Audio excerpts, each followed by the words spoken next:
Welcome to Right Now Workshop Podcast, where you can write a book and change the world. I'm your host, Kitty Bucholtz, and this is episode 134, Learning to Heal from Burnout, Part 1, an interview with Amanda Hudson, coming to you on Thursday, March 28th, 2019.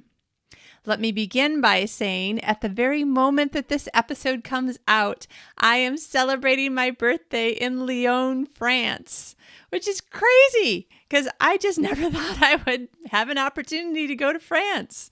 But yes, so this is my future, but your past will have flown into Paris on the Saturday, wake up on Sunday on my birthday in Paris, France, and then go to the Louvre Museum and have a guided tour of the Louvre, and then all sorts of other plans that I hope have happened by the time you hear this.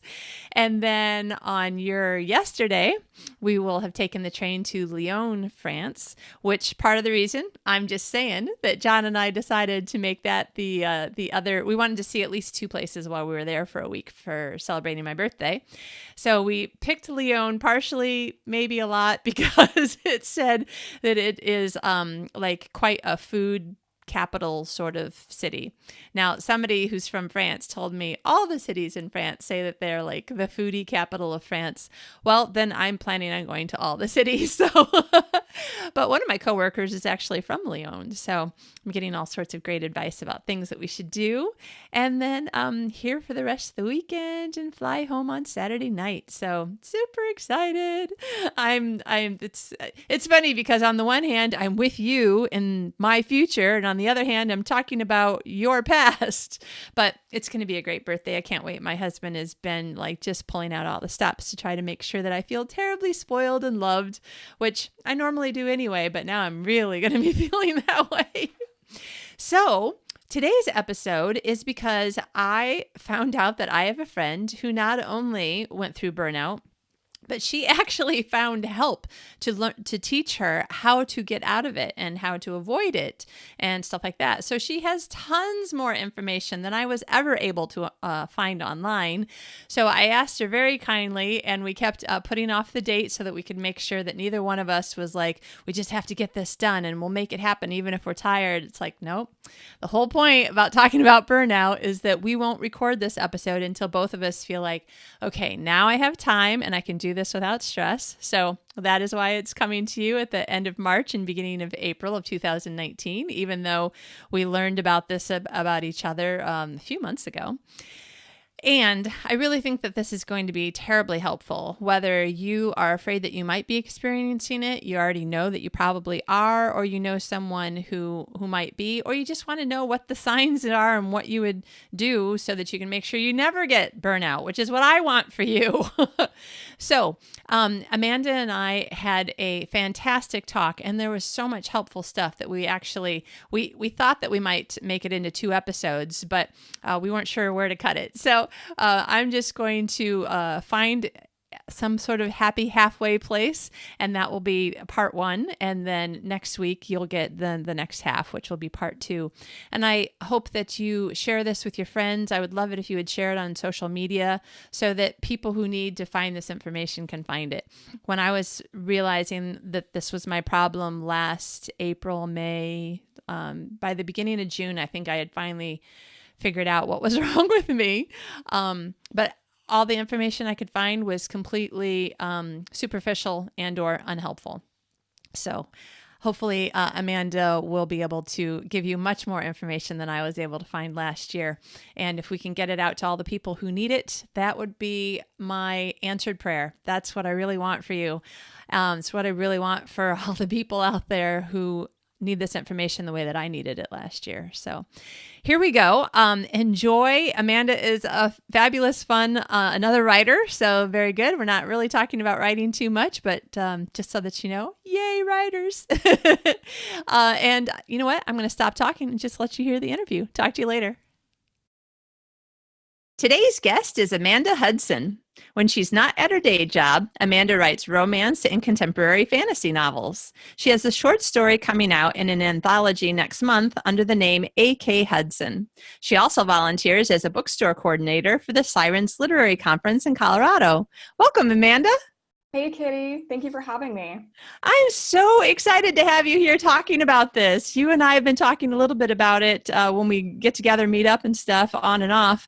But yeah, I was so relieved that you agreed to come and like share your experiences with people about how you realized that you had burnout and what you started doing to heal from it. So maybe we'll just kind of let you start at the beginning, wherever the beginning is for you. Tell us a little bit about you and yeah. Great. Well, I'm going to go ahead and just paint a picture of me in the hopes that maybe whoever's listening will zoom in on something and be like, oh, that's me too. Yeah. So just a little picture of me. I previously worked as a lawyer. So I was working in a job that had a lot of deadlines and was high stress. But for me, that didn't lead to burnout. I was actually really good at managing that. I have a cat saying hello, so I apologize for cat noises. But like I said, that didn't lead to burnout for me. And I decided to leave the law because I was kind of more of a philosophy of the law person and not a courtroom person. So I ended up moving away from that. And 2 years ago, I moved abroad. And as you know, that can be very stressful. Yes. A lot of expats are handling a lot of stress with being kind of feeling isolated, being someplace new. For us, we live someplace where English is spoken, but it's not the first language. So that's challenging as well. And I'm just to say a little bit more about me. I'm a really organized person. That being said, my desk at home is always a mess. I like to help people. I was kind of raised in this very traditional Southern Texas household where my best use is to help people. And that's carried through to my adult life where I really enjoy helping people, but it also has been my default mode where I feel like I have to help people to be a good person. So there's that. As you mentioned, I'm a writer. And part of being a writer is being an avid reader. So I keep pretty busy. Yeah. And you're a big volunteerer. Is that a word? Volunteerer? Yes. I volunteer my time as well for things that I'm passionate about. So I would say that I'm really blessed because I have a great work-life balance right now. Where I'm able to do my hobbies and the things I love. And then I also go to my 9 to 5 and 8 to 5 and work. So that's who I am. I would say I'm an extroverted introvert in the truest sense of those terms as they were originally used. I seem very upbeat and bubbly and social, but I have to have alone time to be able to recharge. Otherwise I get really stressed out. Yeah, so, that's totally me too. Yeah, and it's funny because a lot of people are like, oh no, you're not an introvert because you like being around people. And I'm like, that is not what that means. That's right. So I would say last fall when I reached burnout, I was shocked because like I said, I'm that type A person who thrives under pressure. And the fact that I'm currently, I'm not a lawyer anymore and I do have a great work-life balance. And so why am I burning out? Right. And so I would say, I could talk about what led to my burnout personally, but that's not super helpful for other people because it's different for everyone. Yeah. I think the most helpful thing is talking about those symptoms because those tend to be the same for everyone I've talked to, or at least similar. And so being able to recognize when you've moved beyond having perhaps generalized anxiety or some people have struggled with other mental health issues like depression and they think that it's flaring up again. Being able to tell the difference between what might just be normal stress or might be another mental health issue and burnout is really crucial because a lot of times people don't recognize the signs until they've really burned out. And then it's hard to recover without just taking your time, taking a bunch of time off. Yeah. So in getting to that, I would say that much of what I see in the US coverage of burnout makes it sound a little bit like a joke and makes it sound like it's all in your head. which I find really amusing as somebody who studied psychology a little bit in undergrad. The mind is physical, and a lot of the emotional responses that you have to something, those trigger hormones and are physical. So for the media and for other people to portray something that's happening to you that feels emotional as something that isn't real, it isn't right, because it's physical and it is real. There's so also, that being said, I was just going to interrupt and say, though, that being said, I have to say that it's been really helpful to me as a way of changing my thought process to, if I start realizing that I am like falling down a cliff, to go, hold on, stop. You recognize this. Okay. This isn't real you. Like, I'll use the word "this isn't real" to tell myself this isn't the real you. This is chemical. There's a chemical thing going on in your brain. This isn't real. Don't panic. It helps me to say it's not real, meaning it's not really me. It's something chemical or something happening in my brain. It helps me to reduce the panic that starts to build up. I don't know if that is. Yes, that's actually, and I think, if you, for me, when that happens, what I'm saying is this isn't a real threat. Good one. Because it is real. You're experiencing it. And one of the things I've been through therapy before. So I've talked to a lot of therapists over the years. And one of the things that they encourage is to recognize that you're experiencing emotion and instead of trying to suppress it. So that then you recognize it and you move on. You acknowledge it's happening and you say, yes, I feel stressed right now, and you let it go, instead of that circle that people get into of, well, why am I stressed? What is trying to overanalyze it. Yeah. But yeah, so it is, I can understand why you would say, like, this isn't me. I definitely agree with that feeling. I have that too, where I notice that I am having these thoughts of stress and anxiety and just negativity in general. Right. And I have to stop myself and say, no, this isn't that bad. I think I'm blowing this out of proportion, and recognize that so that you can move on.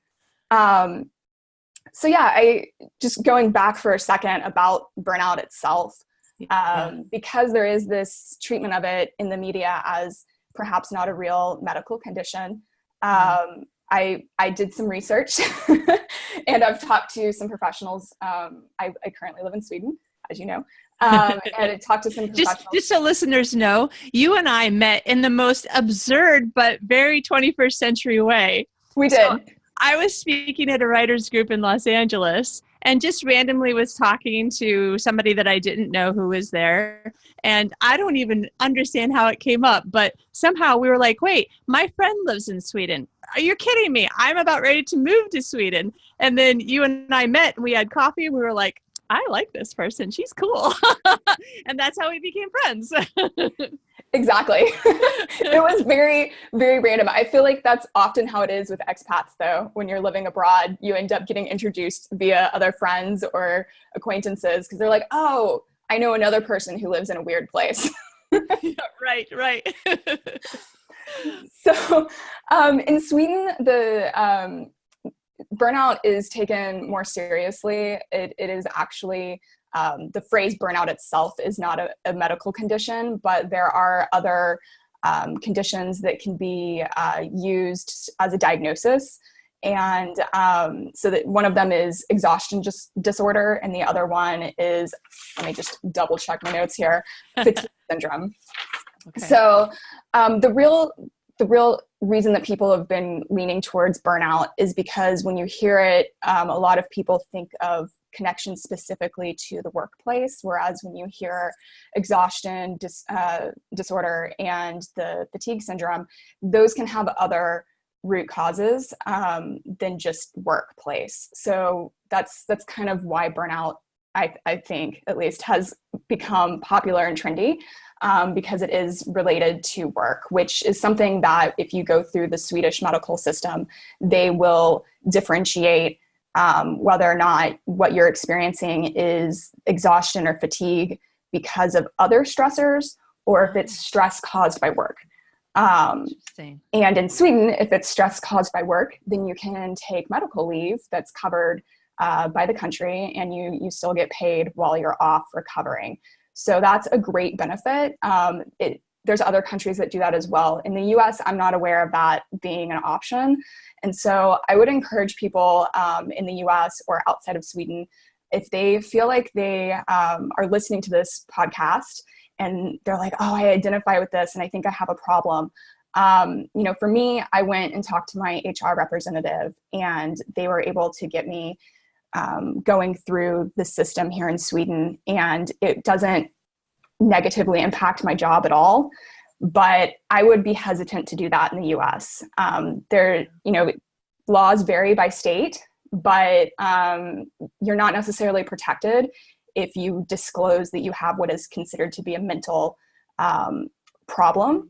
And so you want to be careful about that. If you feel like you have these symptoms, I would recommend talking to a doctor, especially because some of the symptoms can be alleviated by either prescription, which I tend to shy away from, but it is an option, or your doctor could refer you to a therapist, which is great.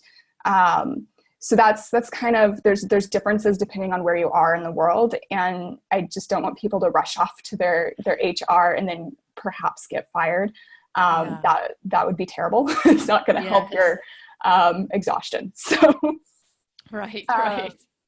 Yeah. But so basically, just glancing over at my notes here, the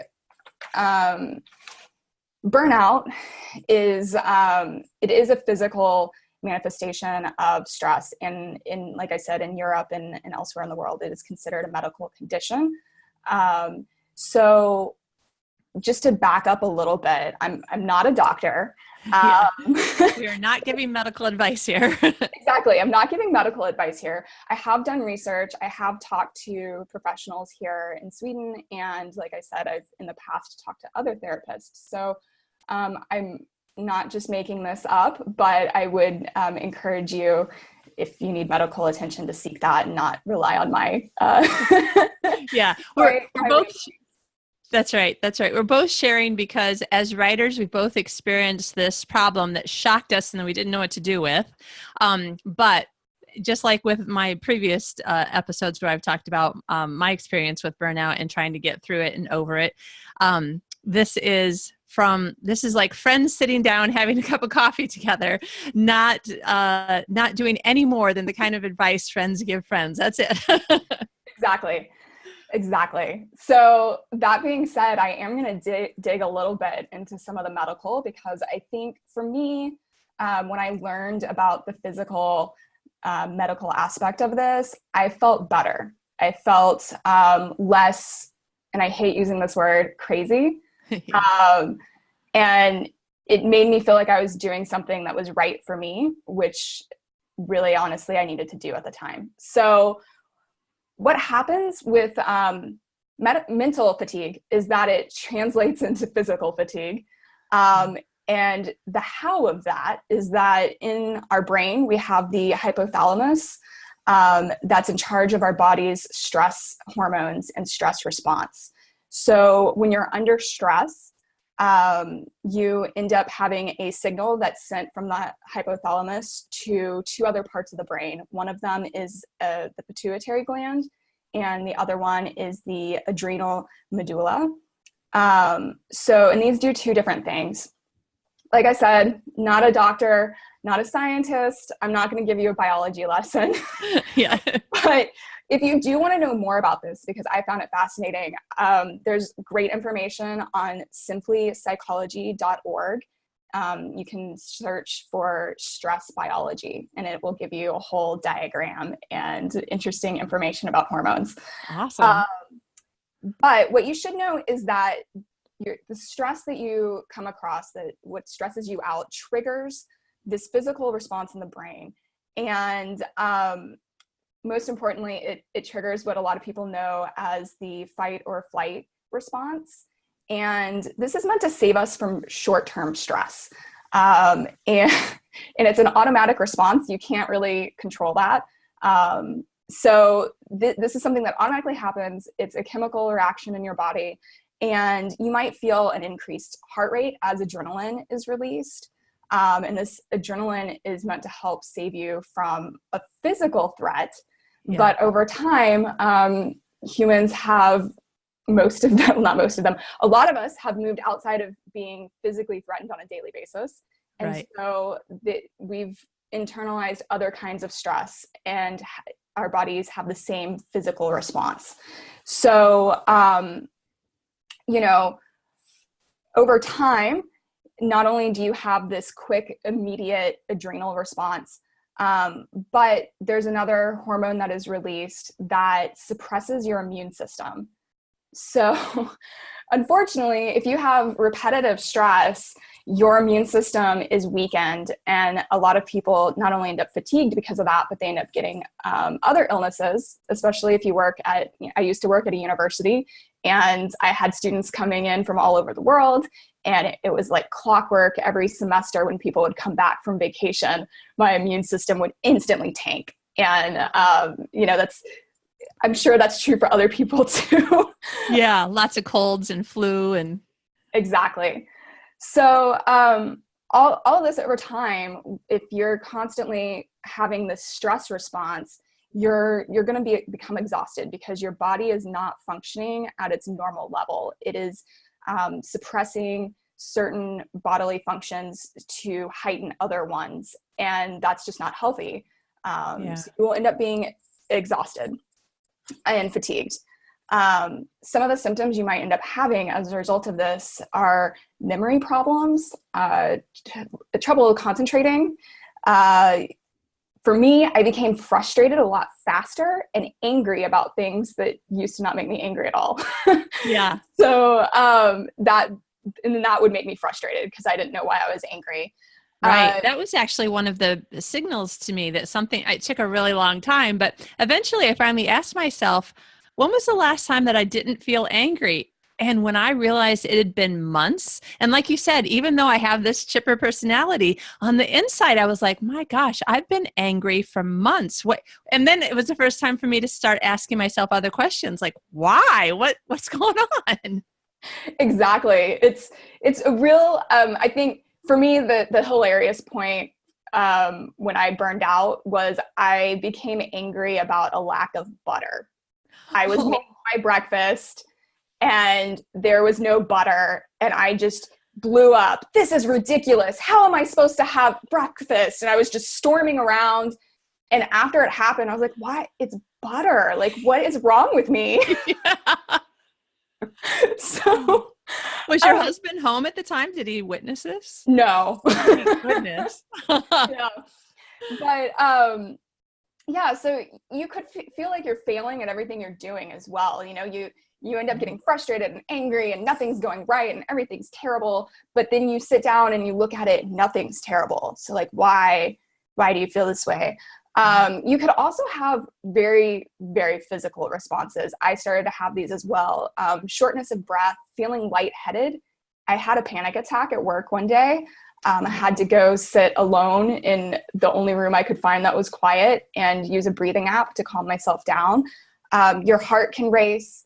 You can have trouble sleeping. And another big one that people don't really notice until afterwards is that little sounds around them that are just ambient noise become annoying and you can't handle it. Yeah. Yeah. So these are some of the symptoms, and you start to wonder, what is wrong with me? Right. But everyone I've talked to have had at least one of these, if not more. I'll add one more that was a huge, huge red flag for me. Like I said, I'm a writer and a reader, and I couldn't read. I would pick up books and I would stare at a paragraph for half an hour and wouldn't remember any of it, couldn't move on. And at that point I said, I have a problem. Something is wrong. Yeah. It was bad. And I couldn't write either. I would try to write and it wouldn't make any sense. And so, yeah, there's other, that goes with concentration, but it manifests in interesting ways. So, which the frustrating part for me about some of that was that I'd be like, you know what? I just need to sit down, watch my favorite TV show, and I'll relax and be calm.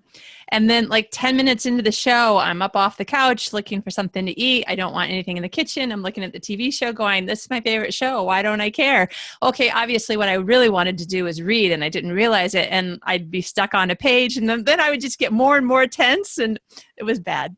Yes, for me, similarly, my old coping mechanisms for anxiety, I would think, oh, well, I just need to chill out with a book, or I just need to go work out. And I would try to use these things that I knew would calm me down, and they wouldn't. They just made it worse. And I couldn't understand, what was I supposed to do? It seemed like everything I was doing was making it worse. Yeah. So the first step is the hardest, like with most things. And that is recognizing what's happening, because it does often look like some other problem that you've perhaps had in the past. For me, it reminded me of my anxiety. For other people I've known, they thought that it was depression flaring up. So it's really hard to differentiate. And I guess where I got to, as I was saying before, is that there were things that were different that I'd never experienced before. And that made me think that perhaps it wasn't my anxiety. I also am really fortunate, where I was working had sent around a year before a test that you can do that's based on a Swedish test that was put together on stress. And it's like a 15-question questionnaire where you go through and rate how you've been feeling. I think it's over the last month with different stressors. And if you score above a certain, I think it's like above an 18, then the way that we were directed at work was you talk to your lead, and then you talk to HR basically to see if maybe you have burnout. So for me, I started recognizing that I had like weird symptoms that didn't seem like, my normal anxiety. I took this test and my score was pretty high. So I immediately emailed my boss and was like, hey, I think I have a problem, and I'd like to know what the next steps are. Yeah. So that's a great support network that I had at work, and not everyone has that. So if you start to have these feelings, again, maybe reach out to a doctor, or I know doctors are expensive, just talk to loved ones or friends and say, I'm experiencing these things. I want to have a reality check. Like, does this seem right to you? Yeah. Because that can also help. Like, other people who know you well might be like, yeah, you seem a little off. I talked to my boss. She said, yeah, I was wondering, because you seemed a little snippy lately, and you're never snippy. So, other people notice. They just don't necessarily say anything. Yeah. And just to reiterate that everybody has different symptoms.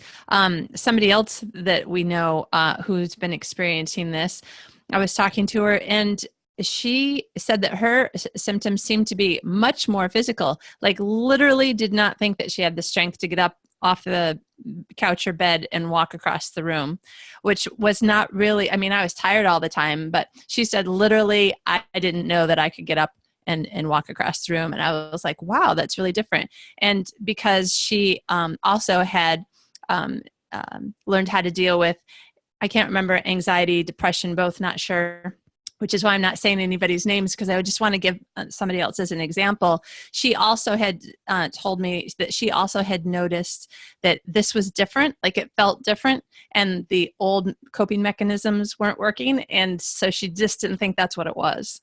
Right. Yeah, exactly. And so the thing about burnout that makes it so different is that it is a physical exhaustion and a mental exhaustion. And so what that means is that doing more isn't going to help you. Yeah. Once you've burned out, you've hit this barrier where your body is basically saying, I can't handle anymore. And so the more you pile onto it, it'll keep trying to release those hormones, the adrenaline rushes, to keep you going because it thinks it has to, but you're just doing further harm to yourself. Yeah.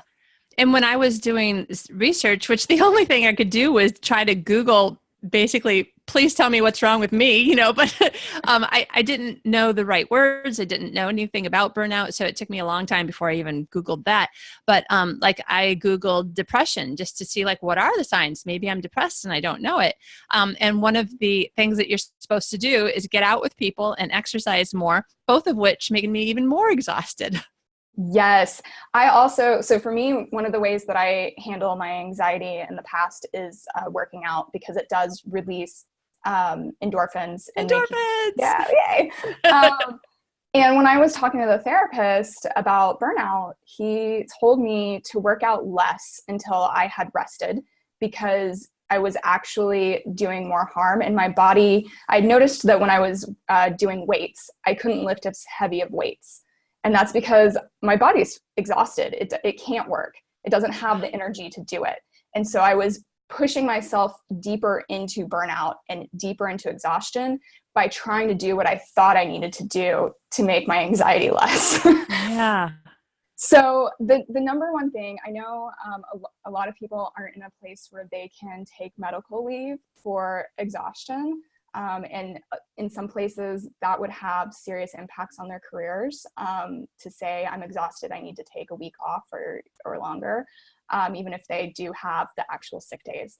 So one of the things that is critical when you reach burnout is to get rest.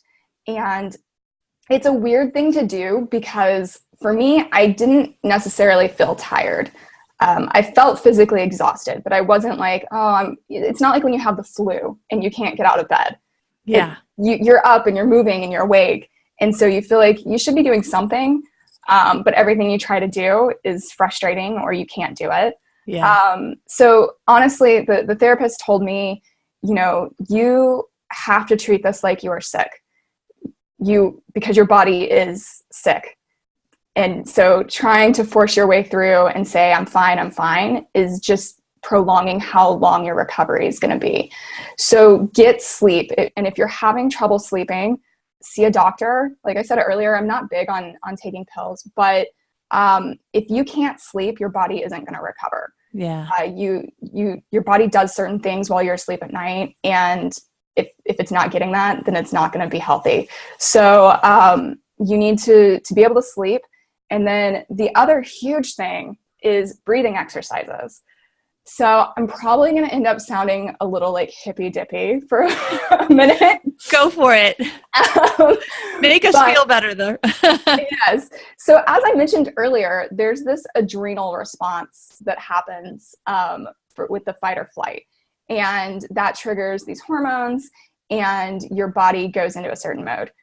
What also happens when people feel threatened, they naturally curl in on themselves and try to get smaller. Right. So this is, hunching forward a little bit.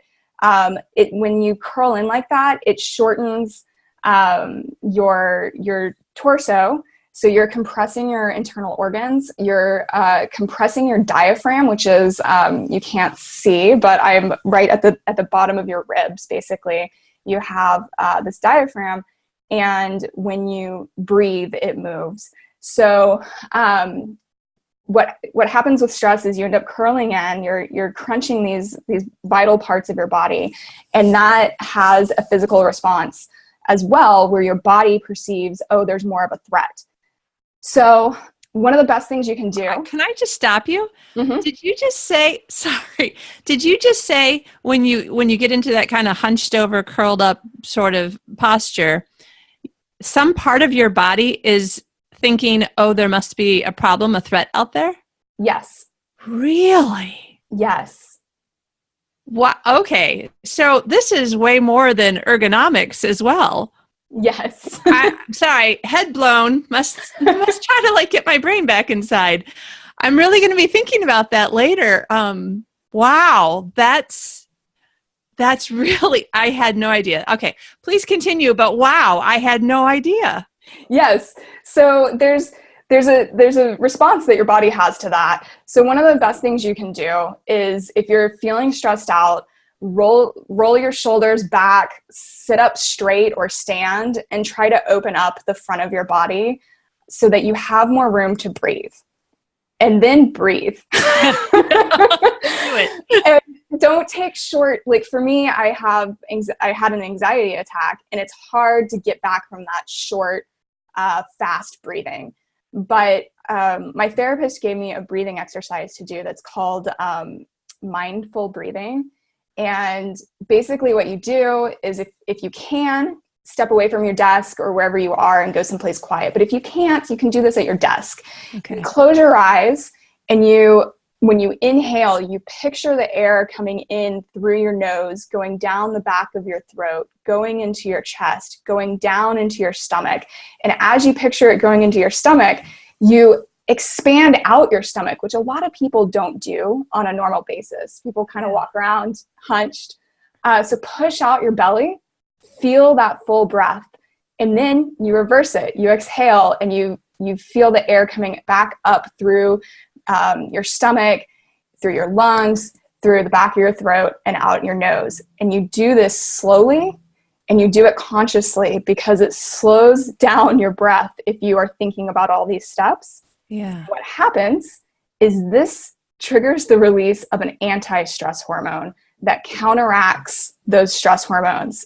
And that tells your body there is no threat. Wow. So you have an automatic stress response that you can't really control. But you can control, once you recognize it, calming yourself down and telling your body, no, there's nothing that's going to hurt me. Wow. So that is one of the best things you can do. Yeah, that does sound amazing. Yeah. Okay. And probably, I mean, if I'm just thinking about how I'm going to be using this whenever I, see stress levels get like, oh, wait, stop, don't do this, don't want to go backwards. I think that I might be actually telling myself, remember, this is good for me. There is no threat. I don't know. I think I would like add some positive imagery kind of, do you know what I mean? Yeah. Like you also trying to get my neurons to start firing in a different direction as well. Mm-hmm. Yeah, you definitely could. As I was saying earlier, I worked with this therapist for a while, and there's actually I'll get back to like some of the ways you can deal with anxiety and Okay. with burnout, and it also helps with anxiety, but with burnout and the physical responses. But one of the things I hadn't mentioned is that there tends to be a certain type of person who is more geared towards burnout. Yes. So statistically, women are more likely to burn out than men. People who are people pleasers tend to be more likely to burn out as well. There's a whole list of other things too. Yeah. But for me, and a lot of the people listening to this show, you either are or know someone like this. The other things that I read on the list were highly intelligent, motivated, ambitious. I'm like, holy crap. It just, yeah. Yeah. Yeah. And that's the thing, is it tends to be it can be a type A person who just goes out of their way to help others, or who is strongly motivated by certain, they have a drive and they're going to work really hard towards that. Yeah. It's not, the media tries to portray it as people just not wanting to work, or they're not strong. Right. But it's not that. I don't want to interrupt you from your notes for a minute, but can we back up for 1 second? So we just listed some things that are known for, sorry, let me say it again, characteristics of many people who have burnout. Mm-hmm. One of which is it's more likely to happen to women than men. And then all these other things. But some of those things are also characteristics of people who don't have burnout. For instance, when you were a lawyer, you were still a motivated, intelligent, I don't know how driven, but ambitious to some degree. If you went all the way through law school and got a lawyering job, my words are not coming easily today. But I mean, going through all that process, obviously you were using the same parts of your personality that you still use. So do you even understand why that wasn't a burnout situation for you? Yes. Something else was. I think for me in particular, when I was a lawyer, I felt like I knew exactly what was expected of me. I knew exactly what I could do to win. And in my current role, there's a lot of ambiguity, and it's not as well defined. And so for me, and you hear this a lot about millennials, you know, we were raised to do this, this, and this, and we like our lists, and like that's definitely true for me. I feel most comfortable when I know what's expected of me and when I know exactly what I need to be doing. Yeah. So that's part of it. There were other issues as well that led to my burnout. But again, those are like very specific to my job. Yeah. Except that I'm thinking about all the people that I personally have met saying, oh yeah, I went through burnout. It was pretty bad. One or two men, half a dozen women. And right off the top of my head, I can think of probably 4 or 5, 6 of them who there were elements in their life or their job that they knew that in general, there was this cloud of this is my job, or this is my life or whatever. But it was very much like a cloud, not being able to really grab a hold of something and say, this is the thing that I'm doing, and I'm going to do these steps. Like one of the things I started feeling about self-publishing, and I always wanted to own my own business. I'd been doing this for well over a decade before I started having a problem. But then I started thinking about what you just said about because I wish I weren't, but I am. I'm a person who I like to know what's expected of me, what's going to happen when I do this. I want to have some control over things, and that's how I move things forward. I take steps that I know are going to work. Self-publishing has so many steps. Some of them don't always work. Some of them used to work.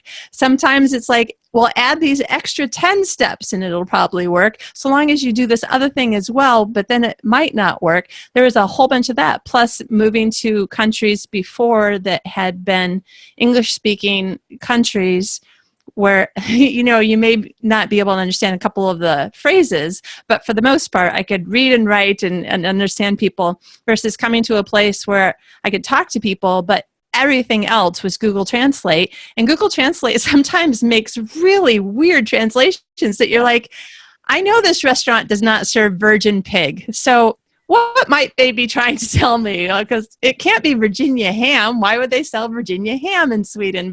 And then you're like, I am so confused. So I'm wondering how much that wanting to be in control and then finding yourself in a long-term situation where you're not as sure anymore is part of it. Well, I talked to my therapist about that, which is why I brought up some of the similarities with people who have burnout, because for me, with my need to please people and my need for control, I definitely desire control. I find a lot of satisfaction and pleasure from externally, from other people. And so if I'm not getting that, I feel like there's something wrong. And part of why it's so great to talk to a therapist, because you can do this hard work on your own, but it's all the harder if you're not talking to somebody who's trained. Part of it is to recenter the way that you think, and for one of the things that I did, I was off work for a month, and my therapist told me every single day, instead of asking your husband or other people what they want to eat, what they want to do, say, this is what I want, and do it. And so it's taking back control of the things that you can take control of, but it's also recognizing that it's okay to want things yourself, and it's okay to value yourself outside of what other people think. Okay, this is Kitty again. Amanda and I had such a great time talking about all the different things that might be helpful for you to know, to learn about burnout and how to heal from it, that the interview went on really, really, really long. In fact, long enough for us to just make 2 episodes out of it. So this is at the end of episode 1. If you are listening in real time, then episode 135 will be part 2, which will come next week. And if you're listening to this after the the days that it's actually come out, then just go ahead and start listening to episode 135, and we'll get back into the rest of it. I hope you guys have a great week. Get a little bit of writing done, get some sun, and we'll talk to you again soon. Bye.